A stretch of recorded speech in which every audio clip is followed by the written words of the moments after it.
Welcome to the Leaderonomics show. I'm with Dr. Michio Kaku, who is a professor at City University of New York. That's and right. Also a visionary futurist, TV so. show host, a whole bunch of things. Welcome to our show. Hi, glad to be on. Great to have you here. Right. Hi.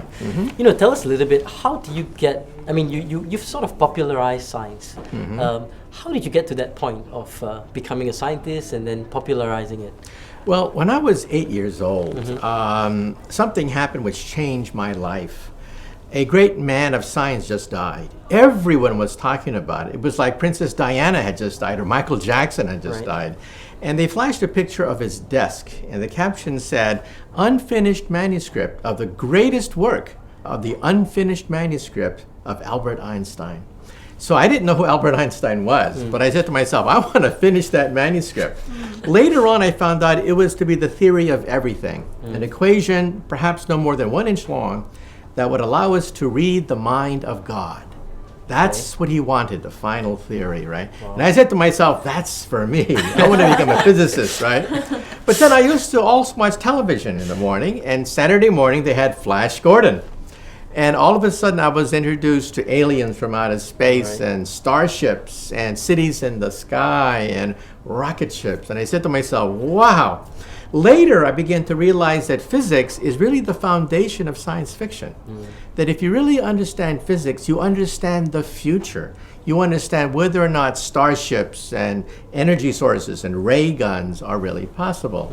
And so those are the two passions of my life. One is to understand Einstein's unified field theory, and that's what I do for a living. That's my day job. And second of all, to popularize science, to tell people that some of the things you see in science fiction, yeah, some of them really are possible. I talk about teleportation, starships, maybe even one day time travel. And so, what's the specific drive behind you wanting to make science more accessible to the public? Well, when I was a kid, I wanted to know everything about this unfinished theory, this unified field theory. So I went to the library and I looked up Albert Einstein unified field theory and I found nothing. There was absolutely nothing. I looked up the fourth dimension, nothing. Antimatter, nothing. Now, I knew these things were going to be huge in the future, but there was no book to explain it to a kid. So I said to myself, when I grow up and I become a professor of theoretical physics, I want to make sure that I write for myself. So when I write books, I really write books for myself because I want other people to enjoy science the way I do. And I cannot understand how other people are not excited by all these developments in science. That's what I find a mystery. It is totally a mystery to me how people are not absolutely fascinated by the developments in science. How do you make it so simple? It's tough. It is a complicated subject. In many ways. The secret is, as Albert Einstein said, unless you can explain a theory to a child, the theory is probably useless.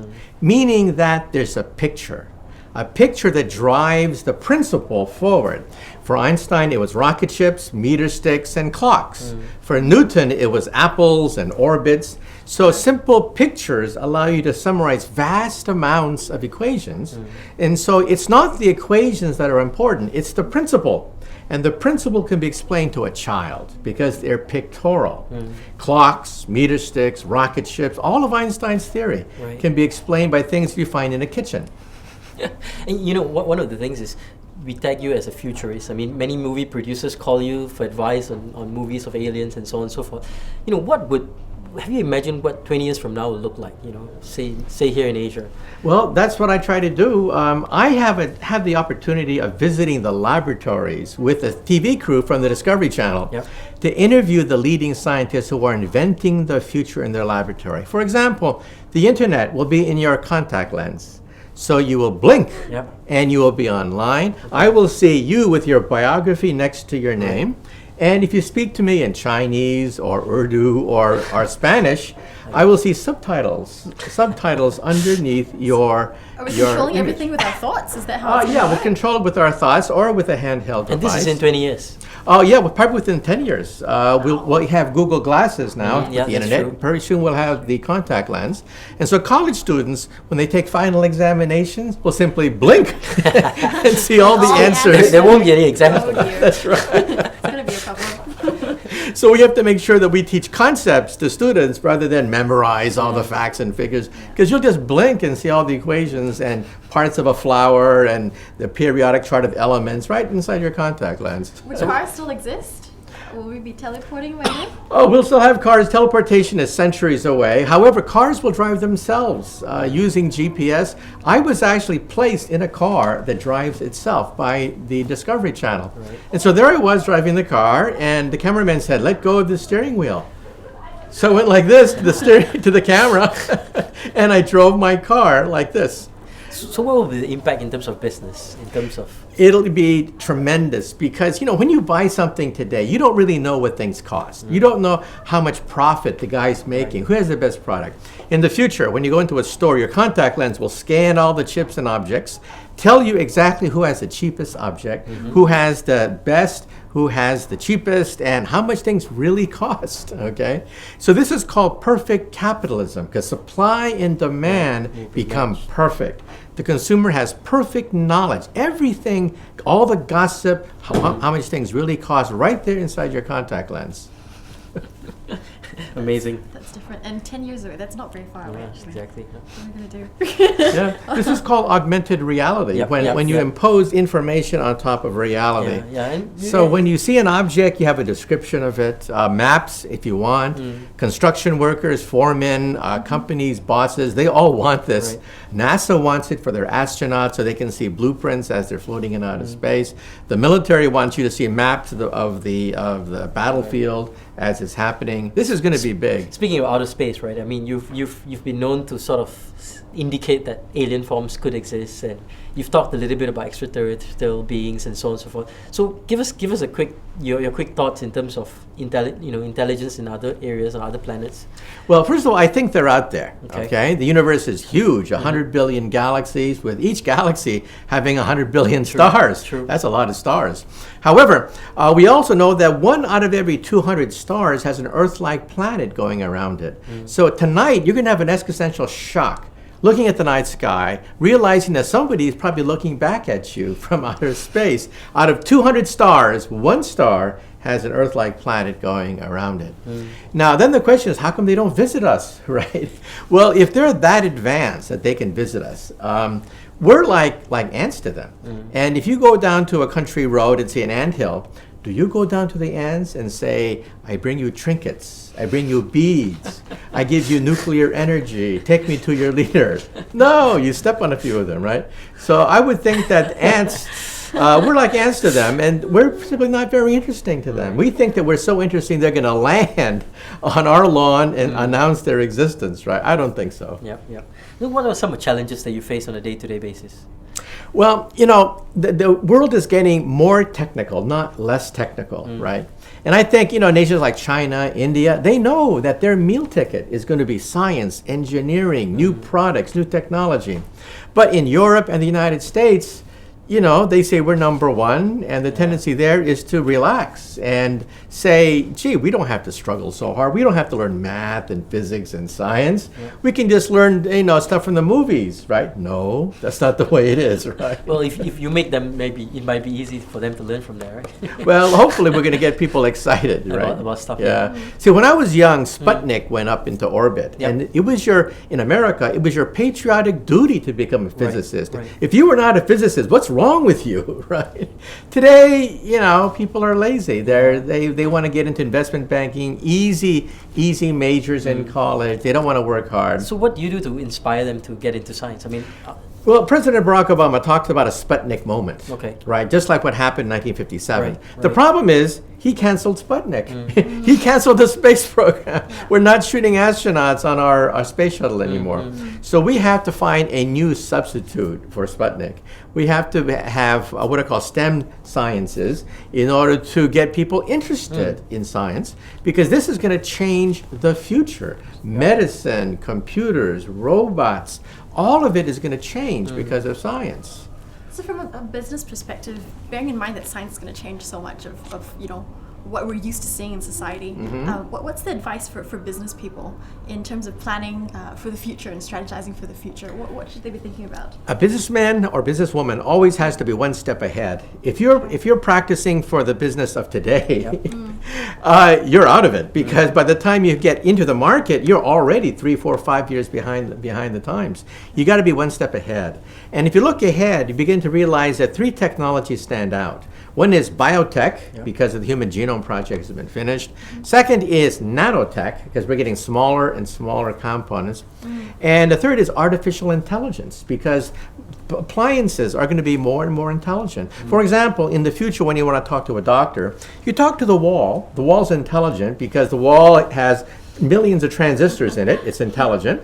And boom, RoboDoc appears. It's an artificially intelligent doctor that talks to you, answers all your medical problems, and it's not even real. It's an image, and you'll talk to a lawyer, robo-lawyer, robo-doc, robo-secretary, right inside your wallpaper. Right. So no more jobs for lawyers then? Oh no, we'll still have to have lawyers to defend us in court. Robots cannot Lawyers do will never that. go out of fashion. Looks like it. We'll have lawyers in the future. That's the bad news. No, that's a joke. No, a lot of people try to emulate you. They want to become like you. What advice would you give people who want to become like you? I mean, you've gone through. I'm sure you've gone through a lot of pain and sacrifices and a lot of challenges to get to where you are. What kind of advice or nuggets would you give to these people? 2 things. First, it's got to be fun. If it ain't fun, don't do it. Right. That's my attitude. Meaning you have to feel that it's fun.